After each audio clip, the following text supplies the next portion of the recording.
Jasper McCray stood on his sagging porch and watched another fence post-collapse into the dust with a slow and defeated surrender that mirrored his own crumbling life.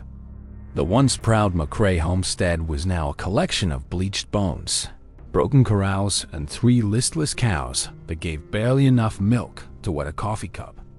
His wife had died of fever 2 winters past, and the grief had swallowed him so completely that he had simply stopped fighting the relentless decay around him. The bank in Cheyenne was circling like a vulture, and the only asset he had left was his stubbornness and a desperate, half-mad idea born of exhaustion. He would take out an advertisement for a wife, a practical, hard-handed woman who could milk the cows and help him claw his way back from the abyss. The ad he placed in the territorial newspaper read like a hopeless prayer. Rancher seeks sturdy wife. Must be willing to work. No dreamers need apply. He expected a widow with leathery skin and tired eyes, a woman as beaten down by the frontier as he was, to answer his summons. Instead, on a blistering August afternoon, a stagecoach deposited a young woman with copper hair, a single carpet bag, and eyes that sparkled with fierce and unsettling intelligence. Her name was Evangeline Thorne, and she carried herself like a duchess who had somehow misplaced her castle and her court, but not her dignity. Jasper stared at her fine wool traveling dress, her uncalloused hands, and the delicate lace at her throat, and he felt a hot wave of bitter disappointment flood his chest. He told her bluntly that there had been a mistake, that he needed a milkmaid and not a porcelain doll who would shatter at the first hard frost. Evangeline simply picked up a milk pail, walked into his stinking barn, and sat down beside his most stubborn cow with a calmness that silenced all of his objections. She sang a low foreign lullaby to the old Jersey as her fingers found the teats, and for the first time in a year, the cow gave a full and frothy pail. Jasper's jaw hung slack because he had never seen anyone, man or woman, tame that particular animal with nothing but a melody and a gentle touch. She looked up at him with a challenging smile and said that appearances were deceiving and that she had not always been a lady of leisure and lace curtains. Over a supper of scorched beans that he was ashamed to serve her, Evangeline told him the truth about the woman he had just hired as his bride. She was the daughter of a famous dairy master from the Hudson Valley, a man who had supplied cheese to the finest hotels in New York City before ruin found them. A dishonest partner had stolen their fortune. Her father had died of a broken heart, and Evangeline had fled west to escape the shame and the grasping creditors. She had seen his advertisement as a sign, a chance to rebuild something from the ashes, if only he would trust her with his ruined land and his wounded heart. Jasper agreed to a marriage of convenience, a business arrangement sealed by a preacher's mumbling and a handshake that was stiff with mutual and protective wariness. The very next morning, Evangeline rose before the sun, put on a pair of borrowed overalls, and began her assault on the squalor of the McCray homestead. She whitewashed the kitchen walls until they gleamed like fresh cream, and she scrubbed the floors with lye soap until the wood itself seemed to sigh with grateful relief. She discovered his mother's old cream separator rusting in a corner, and she spent 3 days scraping and oiling it back into gleaming and useful precision beneath the cottonwood tree. Jasper watched her from the fields, baffled by her energy, and he slowly began to repair the broken fences because he could no longer bear the look of silent disappointment in her intelligent eyes. She planted a kitchen garden with seeds she had carried in her carpet bag, and soon green shoots were pushing through the hard soil like tiny miracles of defiance and hope.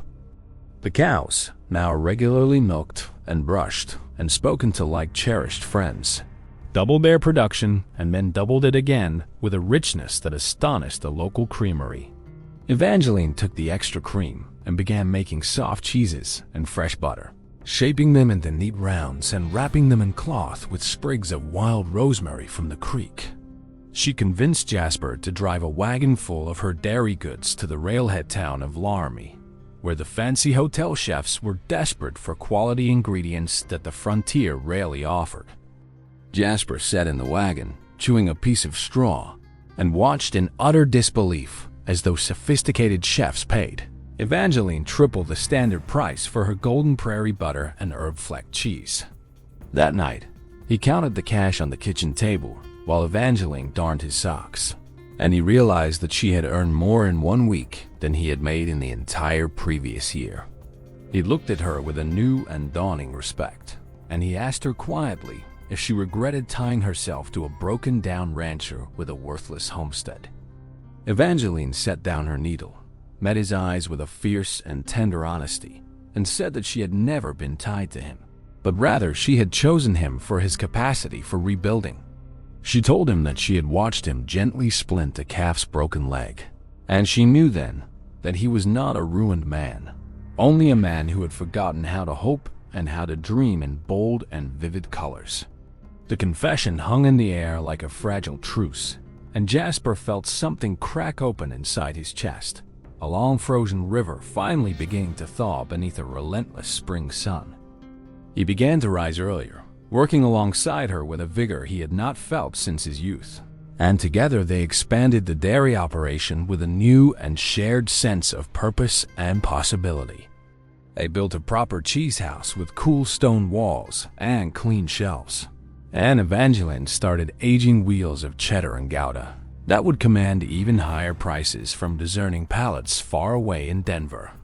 Word of the McCray dairy spread up and down the cattle trails, and cowboys would ride miles out of their way just to buy a pat of Evangeline's legendary butter and a slice of her fresh bread. The homestead that had been a laughingstock was now thrumming with life, with new calves in the pen, fresh paint on the barn, and the sound of Evangeline's singing drifting across the repaired and sturdy corral fences. Jasper found himself watching her with a hunger that had nothing to do with her cooking, his heart lurching every time she pushed a stray curl from her flour-dusted forehead with the back of her hand. One evening, as they sat on the porch watching the sunset paint the valley in shades of gold and rose, he reached over and took her hand in his own calloused and trembling grip. He told her that he had hired a bride to milk the cows, but that he had somehow been given a queen, a partner, and the only woman who had ever made him believe in second chances that were vivid and everlasting. Evangeline's eyes filled with tears, and she confessed that she had fallen in love with the rancher who talked to his horses like friends and who rebuilt fences with a dogged, silent, and stubborn integrity. Their first real kiss tasted of the wild strawberries she had planted by the spring house, and it sealed a covenant that no preacher's words had ever fully captured in the dusty little chapel months before. The marriage of convenience dissolved like morning mist, replaced by a genuine and consuming love that turned their hard work into a daily celebration of shared survival and mutual adoration. Within 2 years, the McCray homestead had earned a new and dazzling name that was spoken with reverence from Cheyenne to the gold camps of the Black Hills, the jewel of the frontier. They hosted community picnics where Evangeline's cheese and Jasper's barbecued beef drew settlers from 50 miles away, weaving them into the very fabric of the territory's growing and interconnected society. A reporter from an Eastern magazine arrived on the train, expecting to find a rough and primitive operation, and instead he discovered a model of cleanliness, innovation, and profound marital harmony in the wild and untamed West. The article he wrote featured a drawing of Evangeline and Jasper standing proudly in front of their gleaming cheese house, and it inspired a wave of hopeful brides and determined ranchers to seek similar partnerships of equals. When the bank president who had once threatened foreclosure came to visit, he was served a meal so exquisite that he immediately extended a generous line of credit that the McCrays politely and proudly declined because they no longer needed any debt or any doubt. Evangeline gave birth to their first child, a daughter with her mother's copper hair and her father's steady gaze, in the very bedroom she had once scrubbed clean with her own two determined and hopeful hands.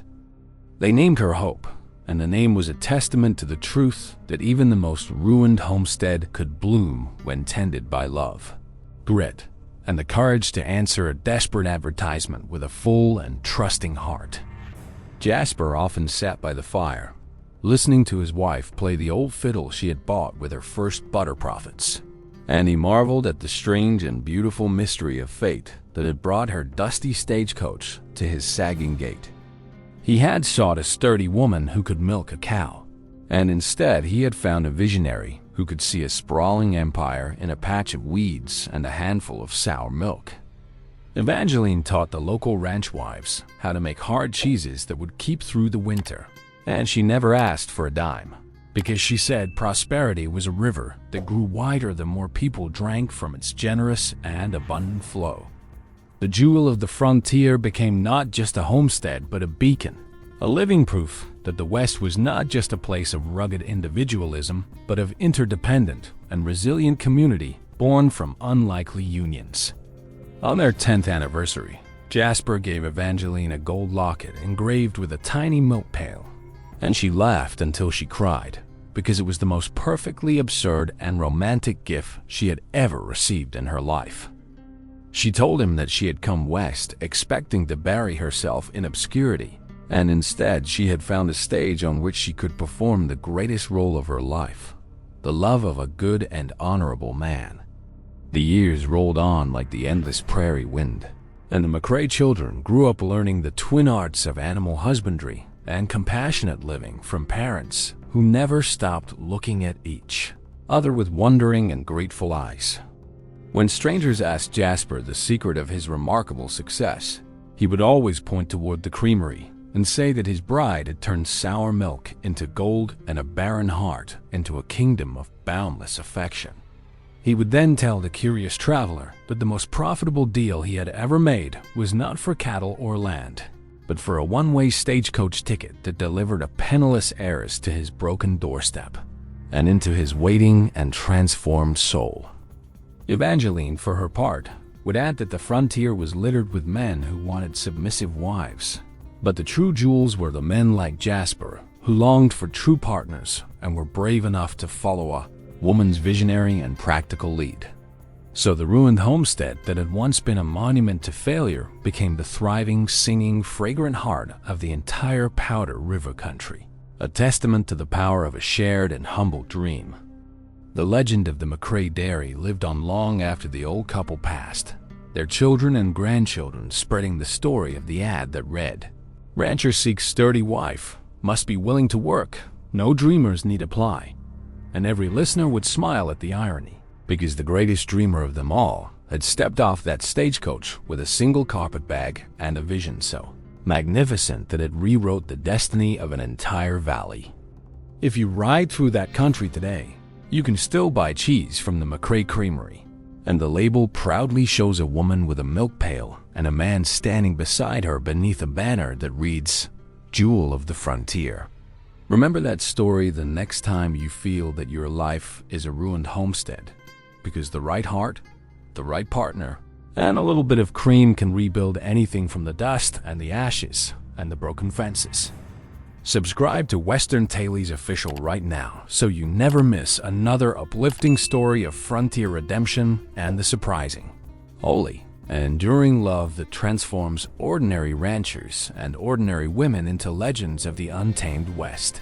Tell me in the comments below if you would have placed that ad, and if you have the courage to accept a partner who sees a jewel where others only see a ruin. Like this video with all the force of a prairie thunderstorm if you believe that love and hard work can turn any wilderness into a garden and any stranger into a soulmate for all of your days.